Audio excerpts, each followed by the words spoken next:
Hey there, I'm Gary Schuster, your friendly neighborhood inventor, and this is Innovation Cafe. Today, I want to talk with you about another innovation superpower, obsessive-compulsive disorder, or OCD. Yeah, it's an invention superpower, and let's talk about why. Let's take a look at what it actually is.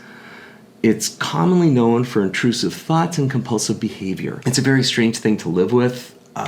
For me, it would come out in odd ways, like I'd be halfway to work and think, oh my God, I didn't lock the door. I bet I didn't lock the door. You know what? I didn't lock the door. And turn around, go home. The door, sure enough, was locked, and then I would have to go back to work. When there were light switches that had two different switches for the same light, and it was a panel of, say, 4 switches, they all had to be down or up. I couldn't deal with it if some were down or some were up.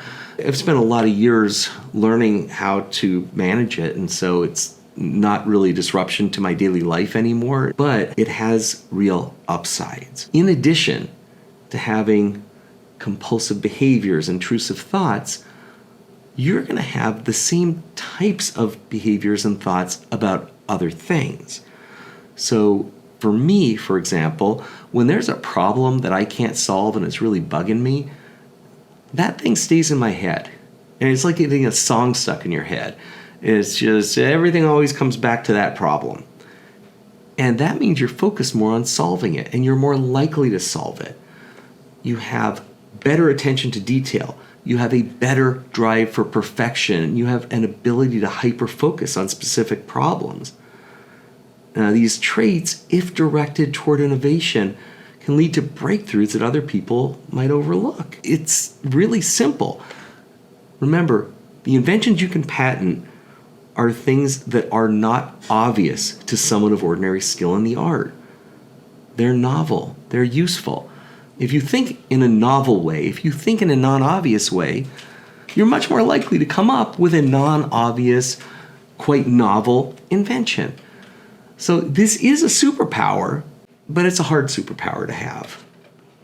When you are obsessively focused on finding the perfect solution, you're naturally going to dig deeper than most people. Instead of settling for good enough, you are going to keep pushing boundaries, and that's the kind of mindset that drives innovation. Now, I know with parenting, the whole goal is to be a good enough parent. You don't need to be perfect, and even with invention, do not strive for perfection, because then the perfect becomes the enemy of the good. But for people who have the ability to focus in ways that people with OCD can, you are much more likely to get way past good enough in your work. So let's look at some people who have it, or had it. There's Steve Jobs, well known as a co-founder of Apple, well known for sort of coming up with the classic innovator outfit of black turtleneck and black jeans.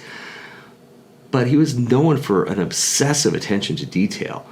There were stories, and I highly recommend his biography, but there were stories where people didn't want to get into an elevator with him because he would drill down on what you were working on. He was known for obsessive attention to detail. He famously demanded perfection in product design. He insisted that even the parts of devices that couldn't be seen, like the inside of a computer, should be beautiful. And that drive for perfection led to some of the most iconic, well-designed, well-received, important products in history. If you're doing it the right way, all the way through, from the inside to out, you're going to have a better product. And he did. And there's Nicola Tesla, a brilliant inventor, nothing to do with a car company, except it's named after him. Brilliant inventor, and he was the one who came up with alternating current and a lot of other inventions, and he was meticulous to the point of obsession. Now, just in case you didn't know, alternating current dramatically improves the ability to transmit electricity over long distances compared to a direct current, which was Edison's baby. But Tesla had a need for order, and he was really particular about his work environment, and that helped him focus intensely on his inventions. Now, Howard Hughes is, he's a story unto himself.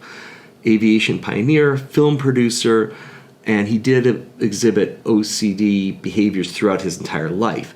Those traits did contribute to his struggles, and he's well known to have had struggles, but they also fueled his drive to perfection. It led to achievements and advancements in aviation and film. So it had its ups and its downs. You take the good with the bad. Charles Darwin, and we all know Darwin from the Darwin Awards and also from the theory of evolution, he's thought to have had OCD tendencies. His obsessive note-taking, his attention to detail over decades allowed him to gather the vast amount of information needed to develop and refine his groundbreaking theory of natural selection. Moving outside of the inventor realm, David Beckham, who's a soccer legend and talks openly about his struggles with OCD. His need for order and precision extended into his personal life, but on the field, the obsession with perfection translated into an exceptional ability to deliver precise free kicks and passes. Think about it. If things have to be just so, that's a superpower. If you are going to keep at it until you get it right, that's all we can really ask for from people. So it's an amazingly powerful trait that's really hard to live with. In light of that, you can see how OCD-like traits, whether it's relentless pursuit of perfection, laser focus on details, have driven some of the greatest innovators to success. When you're developing something new, this is the kind of persistence you need to push past roadblocks to see things others are going to miss. So if you're someone who experiences OCD, and I mean, let's be honest, any kind of neurodiversity, don't see it as a setback. I mean, for goodness sakes, you have a superpower. You can think in a different way than most people. And you got a planet, that by the time I pass is probably going to have 10 billion people on it. You got to differentiate yourself somehow. And thinking differently is a very powerful differentiator. So if you work on looking at neurodiverse traits as a power, as something that you can learn to harness and exploit for your own good, you are way ahead of the game. So innovation is not just about coming up with new ideas. It's about refining ideas. An idea is not an invention. An idea is an invitation to invent something. The invention implements the idea. And that implementation process benefits greatly from the kind of attention to detail that OCD really helps with. So just another reminder, let's reframe how we as a society think about brain wiring.